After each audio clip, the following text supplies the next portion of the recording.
what I find very interesting? That 1 in 4 low-income households spend 15% or more of their income on energy bills. This leaves many families having to decide between putting food on the table or paying their power bills. Since 2022, retail electricity costs have increased faster than the rate of inflation. This is why I use this magical little device and would never go a month without it. It is state-of-the-art energy-saving tool that minimizes dirty electricity and environmental impact. This gadget can be effortlessly connected to any regular electrical socket and employs advanced technology to oversee and fine-tune energy usage in your household. By scrutinizing and modifying the electric current, it can notably diminish the quantity of energy consumed by your home appliances and gadgets without impairing their effectiveness or operation, and help support lowering your energy bills. Do your wallet a favor and grab one while it's on sale now for up to 60% off only at don'twastepower.com before your next pricey power bill comes in. Plus, if you order now, you'll also get a 60-day 100% money-back guarantee and several other bonuses. Once again, that deal is only at don'twastepower.com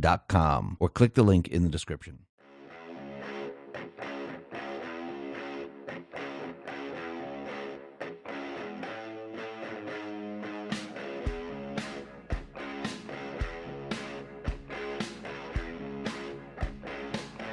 Hi, and welcome to the X22 Report Spotlight. Today we have a returning guest, Sheriff Mack. Sheriff Mack is the former sheriff of Graham County, Arizona, served in law enforcement for 20 years. In 1988, he was elected to the office of sheriff in his hometown and served as such for 8 years. In 1991, he graduated from the FBI Academy. Sheriff Mack is the founder and president of the Constitutional Sheriffs and Peace Officers Association. This organization brings citizens, law enforcement, sheriffs, and elected officials together. He was provided hundreds of training seminars to sheriffs, police, and public officials in all 50 states and in several other countries across the world. He's appeared on many different mainstream media outlets like CNN, Fox, MSNBC, Newsmax, LA Times, and these publications are all over the world. He has a book out called America Last Hope, and I am very happy and honored to have Sheriff Mack back on the X22 Report Spotlight. Sheriff, welcome back to the Spotlight.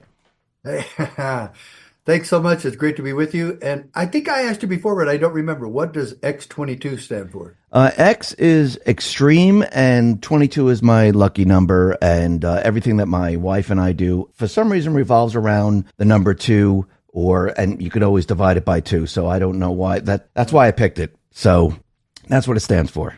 All right. Well, super. Yeah. Well, this is our lucky number this year. It's our 50th wedding anniversary. Oh, congratulations on having 50 years of marriage. That's absolutely fantastic.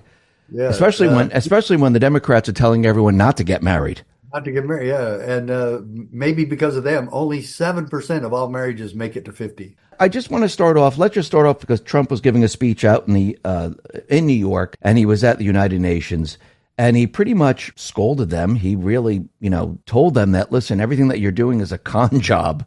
What do you make of this? Well, that was probably one of the most statesman like presentations he's done in a long time. It took a lot of guts. It took a lot of leadership. And it's the reason why from the very get-go, I've always liked Trump. He's not a politician. He doesn't try to play politics. He doesn't pull punches. If he sees something he doesn't like, he says it.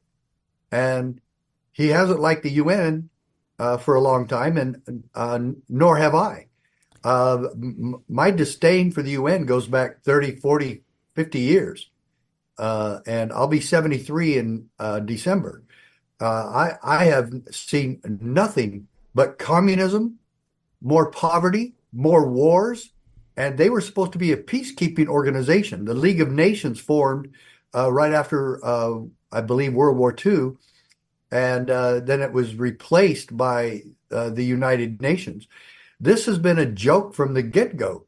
They are not peacekeeping. In fact, look at all of the wars that America has been in. And most of it's been because of them. And so Vietnam, Korea, the conflicts in the Middle East, they virtually ordered George W., to invade Iraq, and so go get rid of all those weapons of mass destruction, and they didn't find any. The UN is run by communists. It was formed by communists, and it's got a communist agenda. And just as President Trump pointed out a couple of days ago, they have done nothing, absolutely nothing to stop the war in the Ukraine. And so here's Trump doing more than any other country, doing more than any other body of leadership, of leaders throughout the world, especially the UN. And the UN still has China and Russia on the Security Council. It's none of this makes sense. And the reason it doesn't make sense is because the United Nations doesn't care about this. And they are a communist organization that is out to me, it's all about global control. And who do they work with? Of course, their branch for this Center on Disease would be the World Health Organization. WHO is another joke put out by the United Nations. And so it used to be that we were paying 25%, 30% of all the dues to the United Nations. And Trump stopped that. And he did the same with the dues to NATO. So Trump has exemplified some fantastic leadership, but he needs to just take this step one further because he proclaimed to the world that the United Nations is useless when it comes to keeping peace, promoting freedom, especially promoting freedom and individual liberty throughout the world. They are completely and utterly useless. And in fact, he even accused them of helping fund, which means our money is going to that, helping fund the illegal immigration in the West. And it's not just America, but England and Australia and other countries as well. And so why not get out of this? Make them irrelevant to the United States of America. The real propaganda scam on this is that the United States answers to the United Nations, and we do not. And we shouldn't let anybody think that we do. So I don't know why we would stay in that organization. He's finally realized how useless and utterly contrary to American idealism that the UN is. Yeah, it's actually, when you really think about it, the UN, the WHO, it's completely opposite of what the United States stands for, the Constitution and everything. It's completely Individual opposite. Choices. Yeah. Yeah. Making your own free will choices. Yeah. And fun fact is that, the U.S., at a time, we pay 25% of the UN, and only 4% of Americans actually work for the UN, but we pay 25%, which is very interesting. Well, I guess they allowed to have they allowed us to have their building in New York. True. Yeah, who cares? Get that out of the United States and get the United States out of the UN. Do you think the entire purpose of the UN and the WHO and the World Bank of the world, everything is called world? Do you think the entire purpose is to remove the sovereignty of every country? Yes, it is. It's global control. They want a global government. And that's what the UN has been about from the get-go. They have not done anything to create peace or reduce poverty or increase liberty throughout the world. Nothing. So Trump, he really hit them hard with the illegals coming into this country and around the world. And he accused them of funding it. Yeah, he did. I mean, what in your mind, what is the purpose of bringing in all these illegals into the UK, into France, into Germany, into the United States? I mean, it's mostly Muslims that they're bringing in. I mean, what is their goal? Well, in the United States, I'd have to say it's not mostly Muslims. That has happened, but in Europe, it's mostly Muslims. Yes, no question. And in fact, I was really taken. The one time I spent 4 days because I was working too much. I met my family, my daughter, her husband, and my wife in Paris. We got to spend 2 days in Paris and 2 days in London, and that's not nearly enough time. But that was my only time I've ever been to Europe. But I was really taken by the herds, just gobs of Muslims begging for money. And they were very annoying. And so, man, finally you want to just say, here, take it, get out of my way, get out of my face. And then somebody else said, whatever you do, don't give it to them. You're helping fund people that control them, and you don't want to fund what they're taking money for. And I said, "Oh, thanks for the reminder. I just got so frustrated with it." But they've really taken over. No one does anything about it, and now France and England are starting to say, "Wow, we made a huge mistake opening our borders the way we have." But the United States has as well, of course, especially during the Biden administration. But canceling our culture as they've attempted to Mm. do. Look at Ilhan Omar, who is a Muslim, anti-American, anti-Semitic, um, anti-freedom. Look at the things she talks about, the way she trashed uh, Charlie Kirk, Right. and people that are that insensitive and unfeeling and inhuman. I don't care who it was. I would never talk like that to somebody who just lost their husband and their father and their son. I don't care. People every now and again at meetings I attended, there's always some crazy person that said, "Oh, we need to take Obama out." I said, "That is absolutely insane, and don't ever say that around me." Because but do they think what would really happen if something like that happened? It's horrible. And what has happened to our country because we lost Charlie Kirk is horrible. Look at the future he had ahead of him. And it was killed. It was abolished Hmm. so abruptly. 31 years old, and the influence that he had. Look how close he was with President Trump.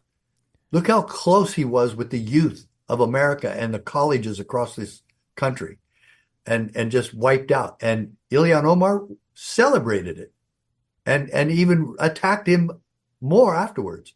I didn't like John McCain, but I didn't attack him when he died. And I didn't say, "Oh, good riddance." Never would I say that to anyone. I did not like his politics. I did not like how he acquiesced on everything. Uh, but he was someone that needed to be revered, especially at the time of his death. And I wasn't happy that he died. And I will call out people uh, for their views. If I disagree with their views, I'll let people know. But at the time of their death, that's not the time to do that. And I'm, and so it's just a shame that the Democrats pretend to be about peace and tolerance when they are nothing even close to that. well, I mean, lately we've been hearing from the side of the Democrats, they keep saying that Trump is Hitler, we're fascists, and they continually do this. I mean, I think Governor Newsom's office just put out something about Stephen Miller, and they actually use the term SS for his name. So, Yeah. I mean, it feels like they're just continually pushing this. And I mean, we saw the individual that assassinated Charlie Kirk, and then we had another individual that went after the ICE facility in Texas. I mean, it seems like they're done using words. They're done, using information. It feels like they're moving to a physical attack on we the people now. Yeah, well, if you kept, who's one of the people in world history that you really wish would have been assassinated? That's Hitler. And his own army tried to assassinate him. And yet nothing ever happened to him. And if we could go back and say, man, yeah, I mean, if I was given the opportunity to kill Hitler Hmm. and save 6 million lives, and it wasn't just the Jews he went after. He went after the infirm, the handicapped, homosexuals, Christians, uh, gypsies. I mean, he was after everybody.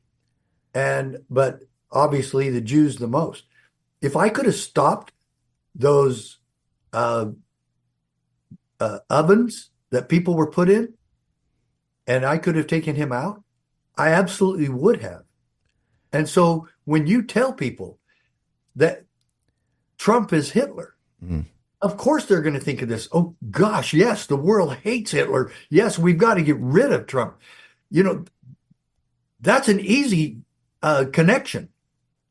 And the Democrats know that. And they've done the same to me, not to the same degree, but they've done the same to me. I'm anti-Semitic. I've never been anti-Semitic in my life. My English teacher was Mrs. Greenbaum. We never knew she was a Jew. I didn't know that was a Jewish name. Nobody cared. She was our teacher. That's it.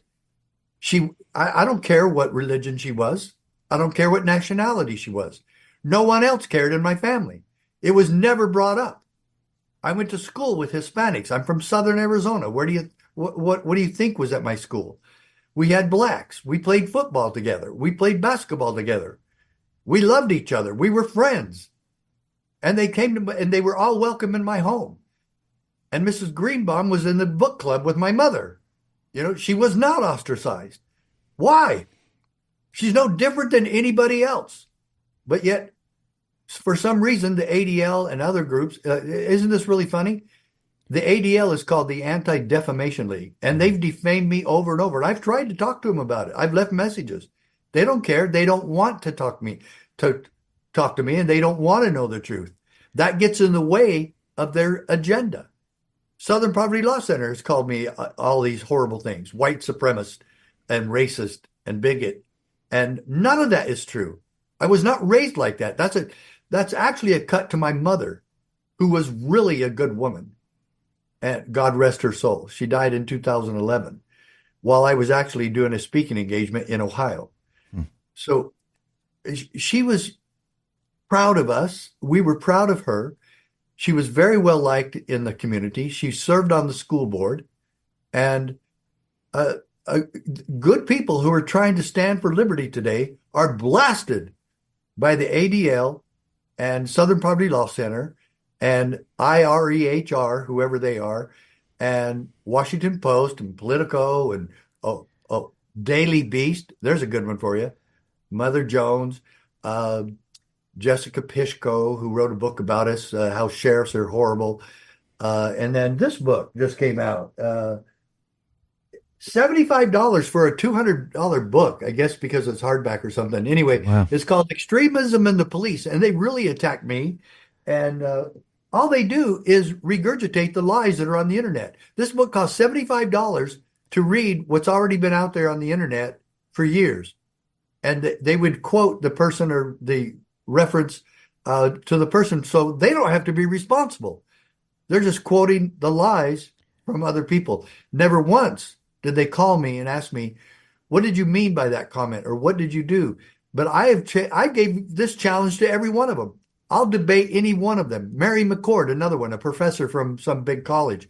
She lies about me all the time, lies about my Supreme Court case.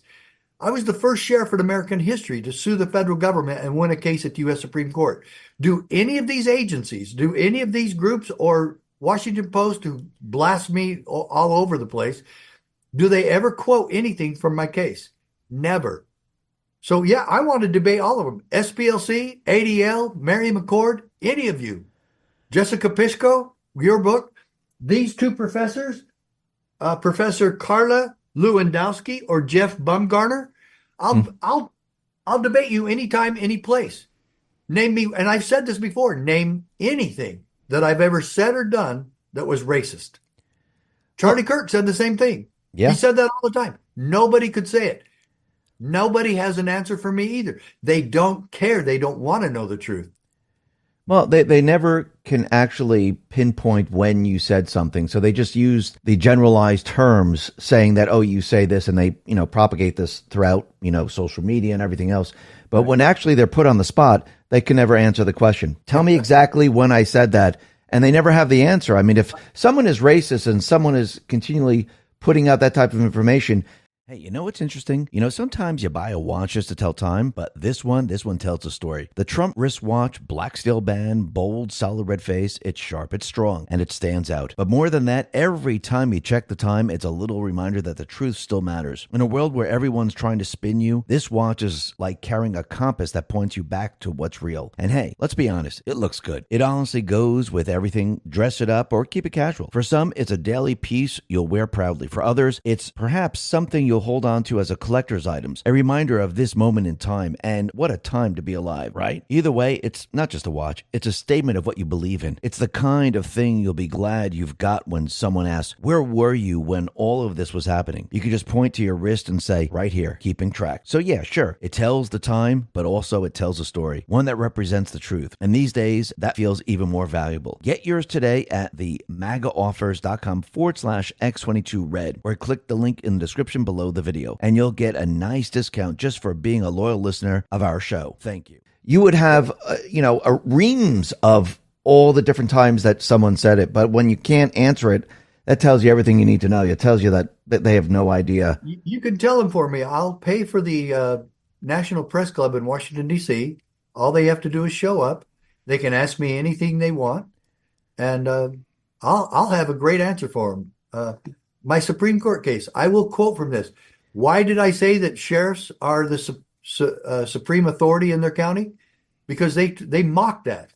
Well, Justice Scalia said that the sheriffs who filed this lawsuit were, quote, the CLEO's, chief law enforcement officer. So where did I get that? From the United States Supreme Court and from the history of the office of sheriff. I've written a book about that too. The County Sheriff, America's Last Hope. So yeah, it's all here. It's all documented. I don't make any of this stuff up. And would it behoove any of these organizations to know about my Supreme Court case and say that sheriffs across the country have an obligation to enforce that decision, to live by it and obey it? Oh, no. But they get after me because I say sheriffs can pick and choose what laws to enforce. They don't get to pick and choose. They have to keep their oath to uphold and defend the United States Constitution, just like they promised to do in God's name to the American people in their county when they took their job. I didn't make that up. They took that oath. And how do they fulfill it if they never have read the Constitution? But all of this, my entire organization and my entire life is dedicated to upholding the Constitution and thus protecting the civil rights of all people. Who actually preaches that we should all be protecting civil rights today?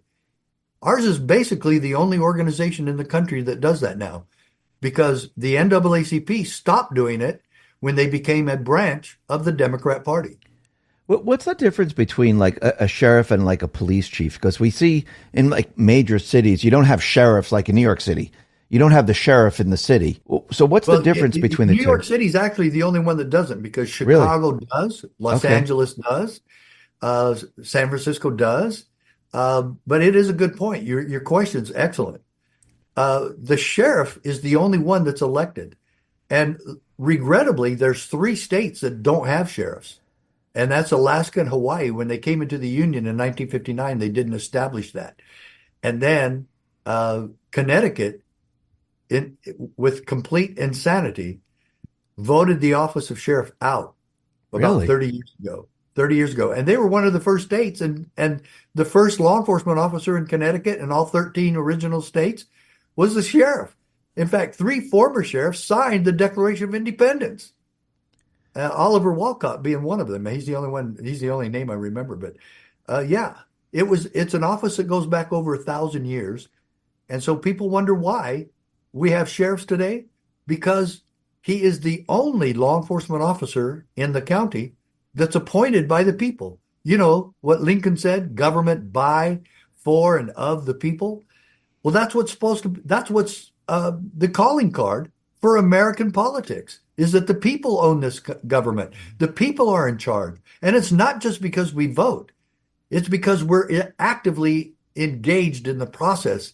Like Jefferson warned us that the price of liberty is eternal vigilance. And the American people have got to wake up and get more vigilant.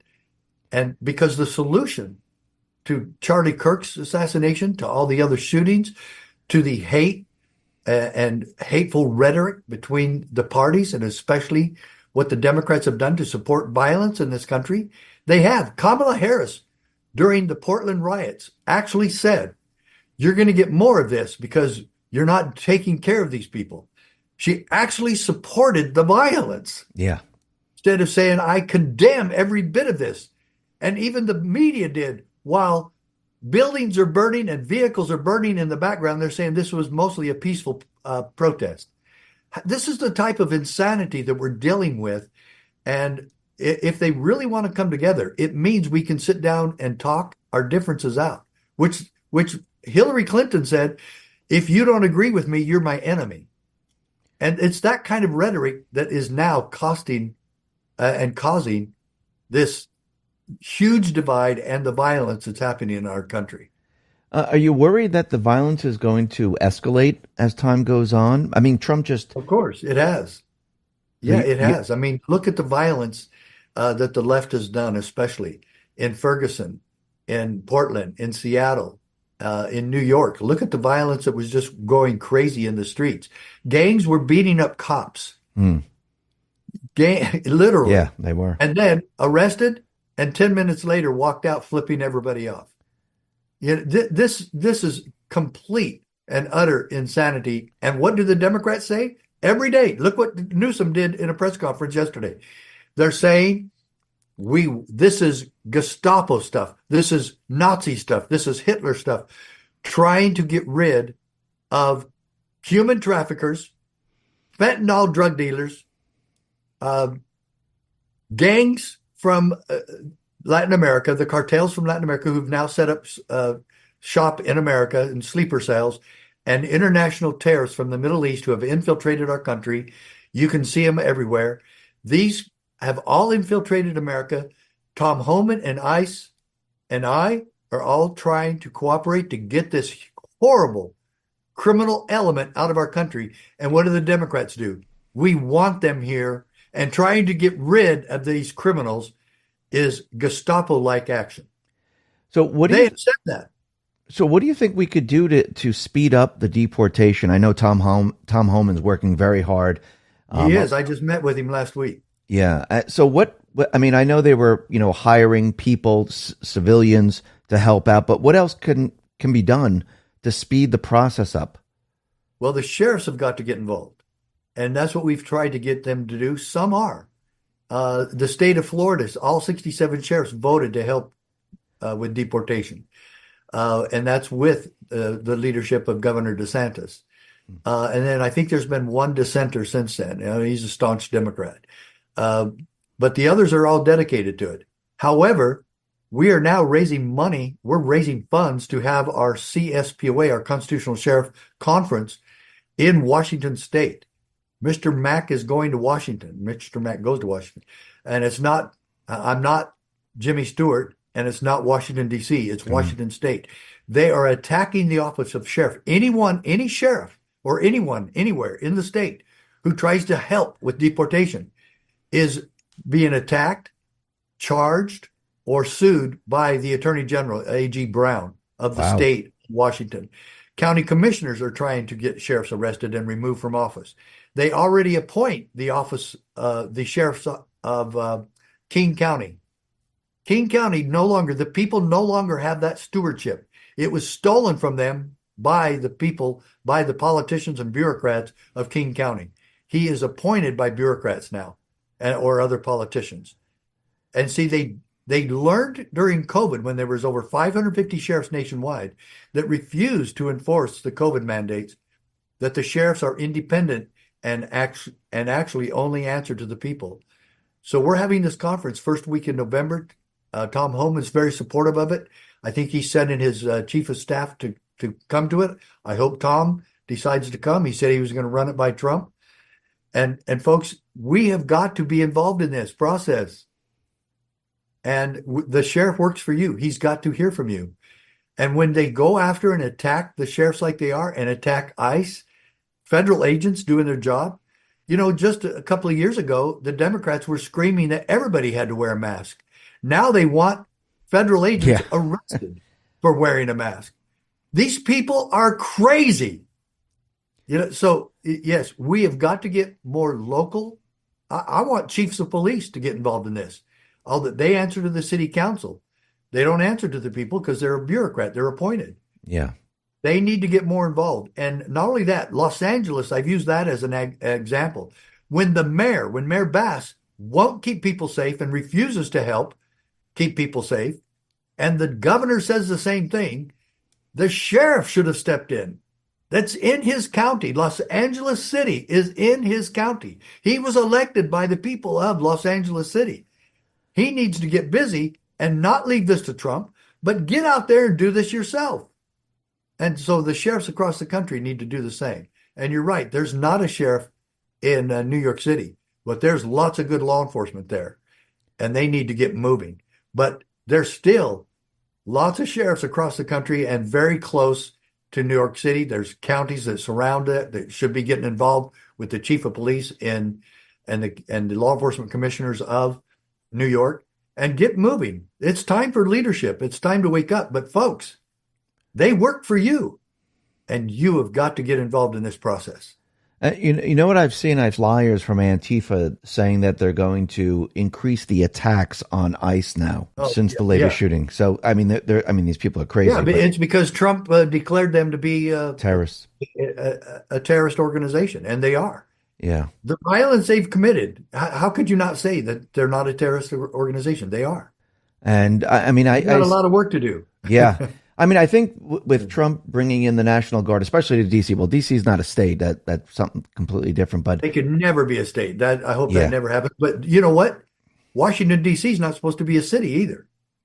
If you read the Constitution, Article 1, Section 8, Clause 17, the United States government has jurisdiction in the 10-mile square of Washington, D.C. So you point the middle of Washington, D.C. and go 10 miles square out throughout the entire city there. Washington, D.C. is supposed to be controlled completely by the federal government. So you're saying we shouldn't have a mayor there? Not inside that 10-mile square, no. That's up to how the city is run in that 10-mile square is only the federal government's jurisdiction. Wow. That's interesting. Yeah, it is. Yeah. But they can get very little land, and they've only got 10 miles square. So that shows that they're not supposed to be owning a bunch of land. Out here in the West, they own 90% of Nevada. They own 68% of Arizona and 50% of California. And it's crazy. But when you go back east, they only own about 1%, 2% of New York. They only own about 2% of, so it's way different, and it's not supposed to be that way. Arizona should be running the Grand Canyon and any other land that belongs to Arizona. So it's our state, not the federal government. So why did they decide to own a lot of land out west but not east? Well, we were the last settled, and the original 13 states just wouldn't have anything to do with the federal government taking their land, and it says it in the Constitution. They're not supposed to. And so they didn't. But when they came out here in the West and there's so much open land, the federal government just took over, and it was supposed to be when you came a state, you entered the union on equal footing of the 13 original states. But the federal government kept the land. And there's a law in Nevada that actually says they can. And that's absurd. Nevada does not belong to the federal government. It belongs to Nevada. Yeah. That's why we're called United States with a small u. Our country is 50 different governments united, and that's what the biggest fear of the federal government of the founding fathers was, that we would have a too big of